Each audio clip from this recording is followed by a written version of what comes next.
Well, hello and welcome to another video. Today I want to talk to you about 3 things that you probably don't know about the Honda S2000 unless you own it.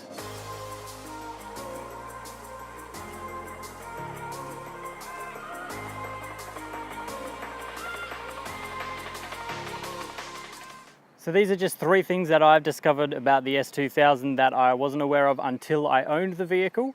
So hopefully for those of you who are looking at getting a Honda S2000 because you like them, these tips will be good and will help you to avoid a little bit of embarrassment like I had the first time I went to a petrol station and I couldn't find where the fuel cap button was. I walked up to the petrol station and I went to the pump, pulled up, turned the car off, went to reach where you would normally find the fuel button, but it wasn't there, and I had to fumble around, and it just took me ages, and I must have looked so silly to anyone who was watching, which no one probably was, but I felt like there was. So normally you would find it down, and mind all the dirt, I haven't washed it yet this weekend, but normally you'd find a little button down here or something like that, or maybe up in here, or sometimes they have them over in the glove box. It's actually next to the door jamb right here. If you pull on this, it pops the fuel lid open, and there you go, you can fill up. Something definitely worth knowing. The next thing is about the storage space in the Honda S2000. We all know that there's not a lot of it, but there's a little bit more than you think.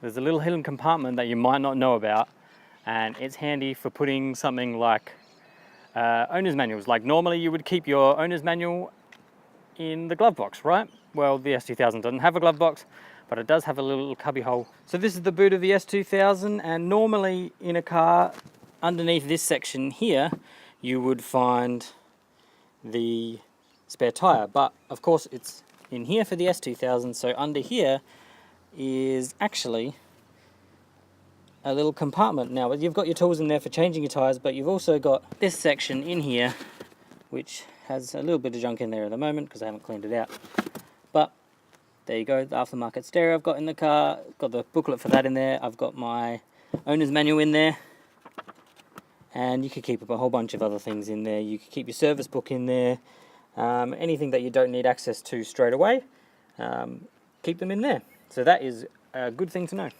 And the last thing is that the Honda S2000 actually burns fuel. Gosh, fuel, of course it burns fuel. The Honda S2000 actually burns oil.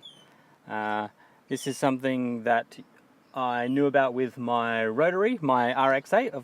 Everyone knows that rotary engines, the way they're designed, is actually causes them to use a lot of oil in the process. But most normal engines may use a little bit of oil, but generally you don't really need to worry about it.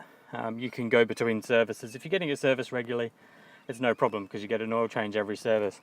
But with the Honda S2000, it actually burns quite a bit more than you would think, and this is just how it is. So you need to keep an eye on it between services as well, and I found that out when I took my car in to get the timing chain tensioner changed. The service manager there just happened to mention when he was trying to figure out what the issue was that the S2000s need oil, and I was not actually aware of that they burnt so much that you actually needed to worry about it so much. So shortly after getting that all sorted, getting the tensioner fixed, I checked my oil one day when I got home, and it was really low, like scary low. I assumed that the car would be fine because before I bought it, it had just had a major service done with a Honda dealership over in Western Australia, and I'd only driven about 3,000 kilometers since that service was done, and I've never heard of a car going through so much oil in as little as 3,000 kilometers, but it was really low. So I don't know if maybe that dealership just did a really poor job, or whether the S2000 actually burns a significant amount of oil, because I haven't been able to find any leaks. So I don't think it's my car leaking any oil, but on the dipstick you've got the low and the high line, and you've got about that much space below the low line, and it was barely registering on the stick at all. It was quite worrying when I discovered it. The Honda S2000 takes 4.8 litres of oil, and I bought a 5 litre container of oil, and I reckon that I probably used maybe 4.6, 4.7 litres of that oil. Like, it was a significant amount of oil. Keep an eye on your oil, and if you are going to buy an S2000, just check the oil, make sure the previous owner has topped it up regularly and that the dealership or whoever has serviced the car has done a good job. I hope they were 3 handy tips that you hopefully didn't know about the Honda S2000, or at least one of them has helped you learn something new about the S2000,